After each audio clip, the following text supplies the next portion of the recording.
I have lived and worked in a lot of African countries, Kenya, Nigeria, Sierra Leone, Ghana, South Africa. Those have been the major countries where I've worked, as well as Norway, of course, where I was a professor of education in Oslo.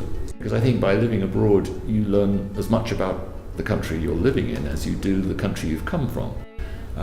I find the chaos quite interesting. Just the whole, the way people interact with each other, it's a sort of benevolent sort of chaos, really, and I find that quite attractive. People are very friendly. I like the communal sense of things. Mm-hmm. And of course, like everybody, I like the food. I wrote a short story about a bushfire in Australia, and in my childhood we'd suffered the result of a bushfire when I was 10 years old, so it was only 2 years after we'd come back from Australia. And I wrote this short story for the National Brook Bond Tea short story, and I won the first prize. I like two British writers, Ian McEwan and Julian Barnes,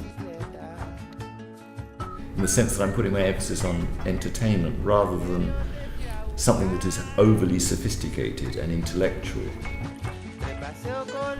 And I like a good story, and I think there's nothing wrong with writing a book that people can take on holiday and enjoy. I think you can combine discussion of serious issues with humour, and I think satire is an ideal vehicle for that. So I thought, well, there's an opportunity to explore the whole concept of universities as slightly detached places where people are doing things out of the gaze of anybody else. Right. And I thought it'd be possible if I was to develop characters who were failed academics. I quite like the concept of the failed academic, the one who wants to do well but is too diffident or shy.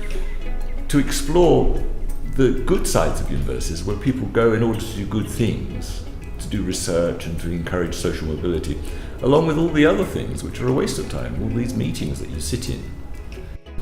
So I think what's interesting about purely academic is that people who know university life recognise it as like a documentary to one extent, as well as being a satire. As I said, I like the idea of being seriously funny about something. I think I have a sense of humour, and I think humour can be used to make social and political points. A lot of my time has been spent improving the quality of teaching in very poor countries. And I think the key, well, maybe there are two key things to do that. One is to focus on what children and teachers are doing in the classroom.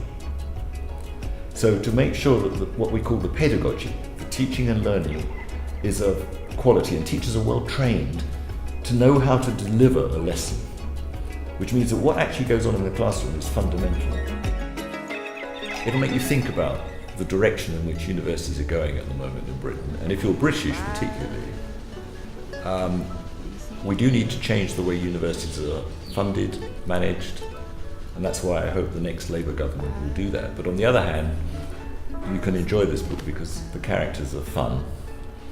I think my use of language is entertaining, and that's an important part of writing, is to be able to use English language in a creative and flexible and funny way.